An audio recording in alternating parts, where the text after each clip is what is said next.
नमस्कार, मैं राकेश परमार और आप देख रहे हैं महत्वपूर्ण मुद्दा। मित्रों, महत्वपूर्ण मुद्दे में आज का विषय है कि क्या भाजपा में स्वर्ण समाज के लिए अब जगह नहीं रहा। जानबूझ के स्वर्ण समाज के नेताओं का सार्वजनिक अपमान भाजपा की शक्ल बन गई है, या यह एक चाल है भाजपा से स्वर्ण समाज को अलग करने का। कोई गहरी साजिश तो नहीं, क्योंकि यह तो निर्विवाद रूप से सत्य है कि अगर भाजपा किसी एक समाज के दिल में अपना स्थान मजबूती से बना चुकी है तो वह स्वर्ण समाज के लोग ही हैं। बाकी समाज के लोग समय के हिसाब से जुटते हैं, फिर छिटकते हैं, लेकिन स्वर्ण समाज परमानेंट अपने दिलों में भाजपा को बसाए हुए हैं। लेकिन फिर भी भाजपा के दिलों में स्वर्ण समाज क्यों नहीं है, यह चर्चा मैं आज आपसे करना चाहूंगा।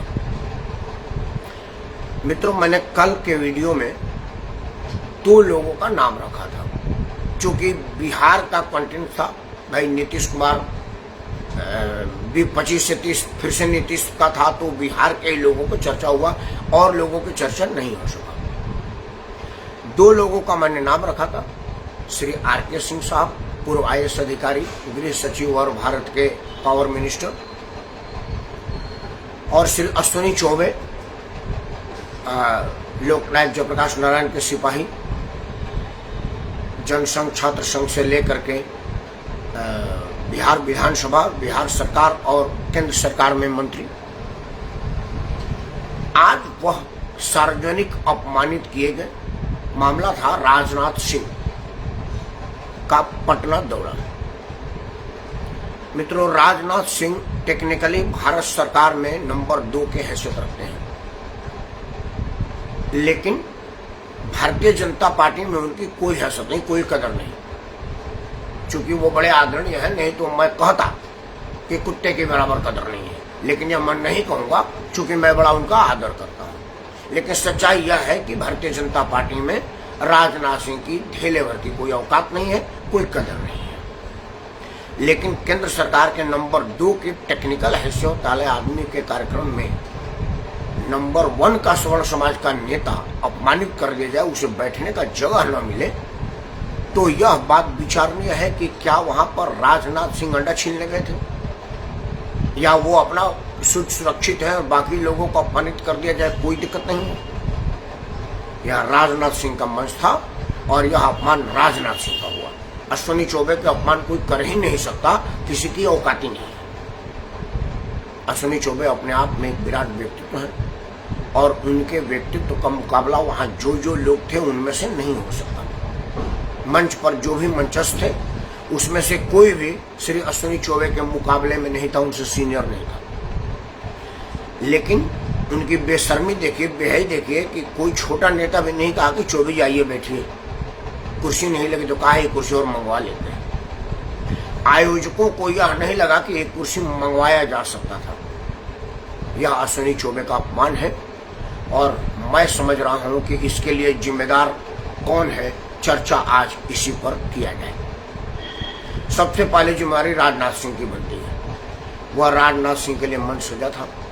राजनाथ सिंह को कहना चाहिए था कि अश्विनी चौबे आओ इधर बैठो।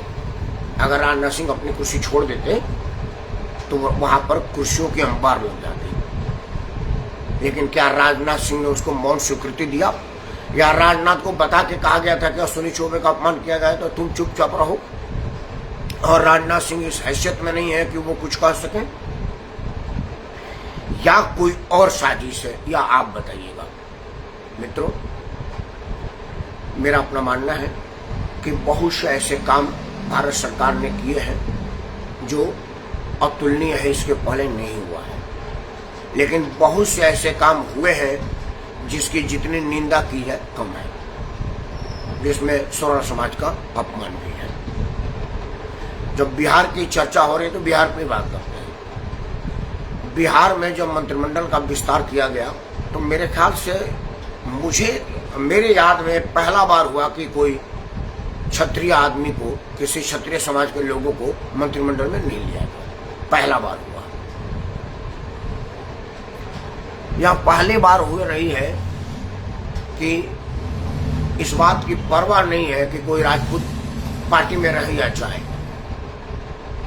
दक्षिण में भाजपा का अलग जगाने वाला तेलंगाना का विधायक टी राजा मजबूर हुआ पार्टी छोड़ देने के लिए, उसके साथ कोई नहीं। प्रवीण तोगड़िया मजबूर कर दिया गया पार्टी से अलग कर देने के लिए, उसका जिम्मेवार कौन है? अश्विनी चौबे का जो सार्वजनिक अपमान मंच पर किया गया, उसका जिम्मेदार कौन है? नाम खुद मैं कह सकता हूं, नाम करने में 1.5-2 घंटा लग जाएगा, जिसमें गिन गिन करके क्षत्रिय और ब्राह्मण लोगों को या तो निकलने पर मजबूर किया गया या सीधा आदेश करके निकाल दिया गया। लेकिन ताली एक तरफ से नहीं बजती, दो तरफा बजती है। वो मैं आपको दिखा देता हूँ। देखिए, ताली नहीं बजी ना, लेकिन अगर आदमी खड़ा भी रहा ना तो बज गई। दोनों तरफ से चलने की जरूरत है। खड़ा भी रहेगा ना तो ताली बज सकती है। तो अगर इन स्वर्ण समाज के लोगों को जिल्लत दी जा रही है या की जा रही है, तो उसके जिम्मेदार शायद यह भी हैं। क्योंकि मुझे बिल्कुल ठीक से याद है कि सदन में जब अनुसूचित जनजाति आयोग को और ज्यादा स्वर्ण विरोधी किया गया था, तो नरेंद्र मोदी ने बड़े सफाई से, बड़े साजिशपन उसकी शुरुआत राजनाथ सिंह से करवाया। दूसरा वक्ता ये अश्विनी चौबे थे, तब मंत्री थे। और जब बाहर कार्यक्रम किया गया तो उसका नेतृत्व ये सारे स्वर्ण समाज के लोगों ने ही किया था।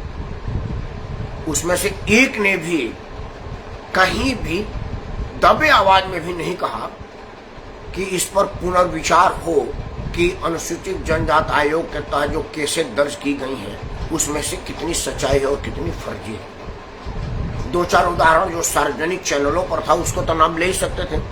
जैसे नोएडा में एक मिलिट्री के अधिकारी को उसके बगल का एक दलित एसडीएम ने यह कहा कि घर तुम्हारा, तो क्या मतलब है गाड़ी मेरी खड़ी होगी? वो इसलिए कि मैं दलित समाज से आता हूँ और तुम्हारी औकात नहीं है कि तुम कुछ बोलो क्योंकि तुम स्वर्ण समाज से आते हो।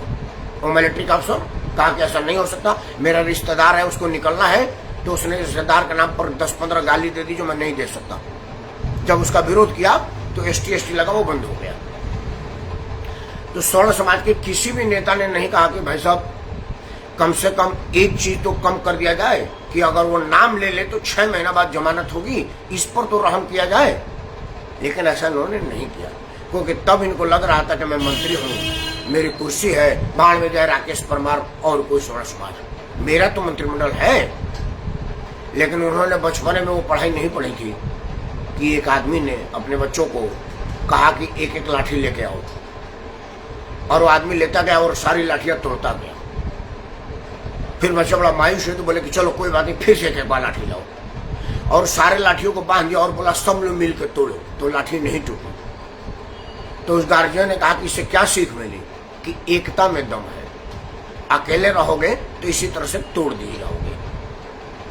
तो उनको लगा कि भाई कोई बात नहीं, मेरा तो मंत्रिमंडल बना हुआ है, बाकी तो राकेश परमार को न जाकर के कोई एक केस होगा, हमको क्या मतलब है। लेकिन उनको नहीं लगा कि जलालत राकेश परमार का सर्वोच्च मंच पर नहीं होगा, अश्विनी चौबे आप ही का होगा, क्योंकि परमार तो मंच पर चढ़ ही नहीं सकता, उसको लोग चढ़ने नहीं देंगे।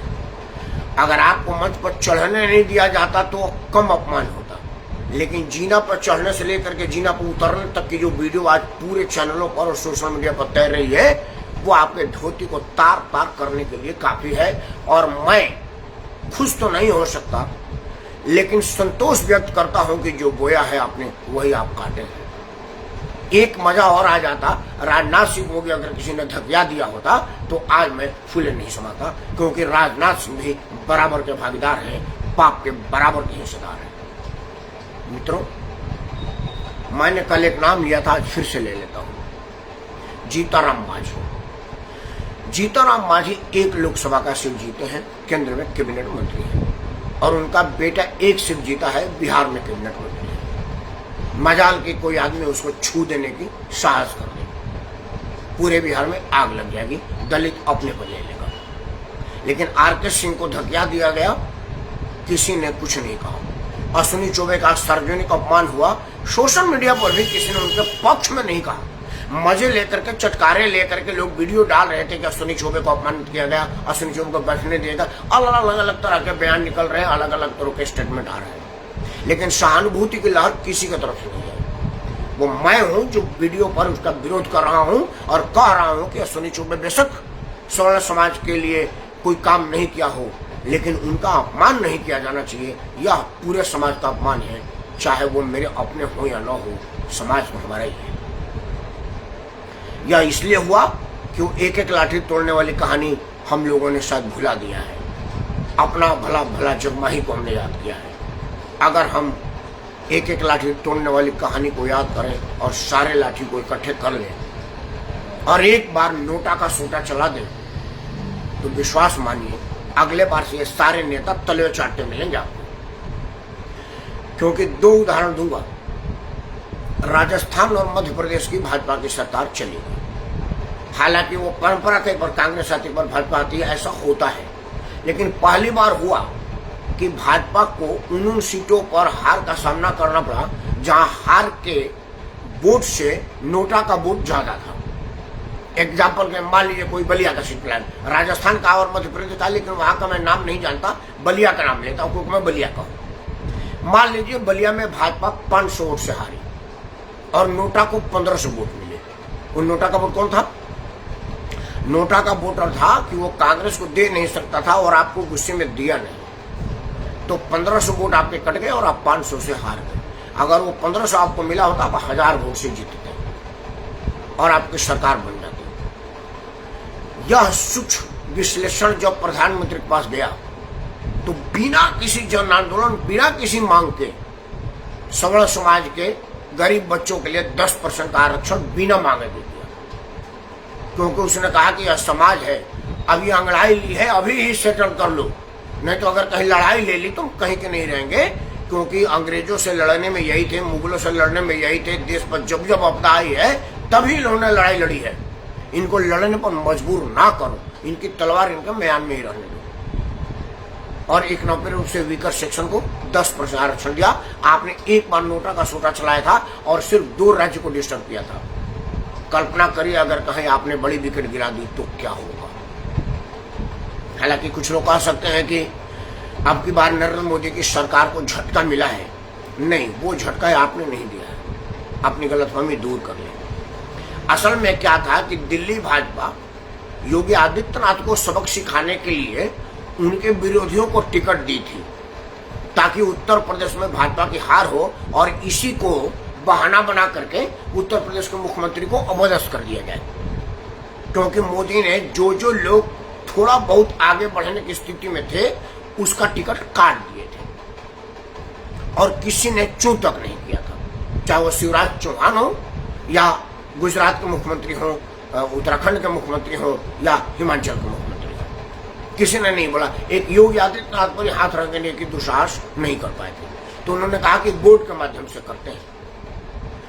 लेकिन वो योगी है, सन्यासी है, ईश्वर से सीधे बात करते हैं। ईश्वर ने सब चीजों को देखा और योगी का तो कुछ नहीं बिगड़ा, पूरे देश में भाजपा की बिगड़ गई। तो वह स्वर्ण समाज का विरोध नहीं था, योगी को नीचा दिखाने की साजिश था, जिससे सीटों की संख्या कम हो गई। और यह बात उनको समझ में आई, तभी से खड़बड़ाहट कुछ कम हुआ है। लेकिन मित्रों, कई बार होता है कि अगर आपके पास डंडा है तो उसको दिखाना पड़ता है। क्योंकि भगवान राम ने भी कहा था कि विनय हमारा जल ही जल गए 3 दिन भी, लक्ष्मण मानस संतान भय बिन हो ही न भी। जब मर्यादा पुरुषोत्तम भगवान राम और लक्ष्मण तीर धनुष उठा सकते हैं लोगों के सताने पर, तो हम कौन से मर्यादा के पुरुषोत्तम हैं। तो हमें भी अपना गांडी उठा लेनी चाहिए। कब तक उसमें जंग लगाएंगे, कब तक उसको दिमक लगने के लिए छोड़ देंगे। तो अगर इसी तरह से अश्विनी चौबे का अपमान होता रहा, आर.के. सिंह को किनारा किया जाता रहा, तो इसको अश्विनी चौबे आर.के. सिंह ना माने, उसे सवर्ण समाज माने, अपना अपमान माने और उसको अपने अपमान के रूप में लेंगे, तो वो चाणक्य का अपमान से पूरी की पूरी सियासत बदल दिया था। ये वही पंडित है। कहाँ बैठे हैं, क्यों चुप बैठू बलवाना। या जामवंत जी ने हनुमान जी को कहा था कि तुम क्यों चुप बैठे हो, आप समुद्र लांघ सकते हो। तो मैं ना तो जामवंत हूँ ना ही हनुमान हूँ, लेकिन जामवंत की बात अपनी जुबान से तो कह सकता हूँ कि क्यों चुप बैठो बलवाना। निकालिए गांडीव, निकालिए, खोलिए चोटी, शिखा को खोलिए, हवा दिखाइए शिखे में, और एक बार नोटा का सोटा का ऐलान कर दीजिए। देखिए लोग आपके तलवे छाटेंगे। 1% 2% वोट वाले के सामने घुटने टेकते हैं तो आप तो संयुक्त रूप से बहुत ज्यादा वोट बैंक है, और नेता कुछ भी बर्दाश्त कर सकता है, वोट बैंक की क्षति बर्दाश्त नहीं कर सकता। यह बात आप जान लीजिए। अगर आपने जान लिया हो तो अपना आशीर्वाद मुझ पर बनाए रखिएगा और अपने हितों की चिंता करिएगा, तो मेरे हितों की नहीं, अपना हित बताओ, अगर जिसमें सभी के समाज का हित हो। और मैं समझता हूं कि अगर आप समझ जाएंगे तो किसी भी सरकार को समझा देंगे, किसी भी दल को समझा देंगे। इन शब्दों के साथ मैं राकेश परमार आप सबको स्वागत करता हूँ। जय हिंद, वंदे मातरम, और स्वर्ण समाज की जय हो, सदा इनकी विजय हो, एकता इनमें बनी रहे और समरसता इनकी हमेशा सशक्त रहे। धन्यवाद।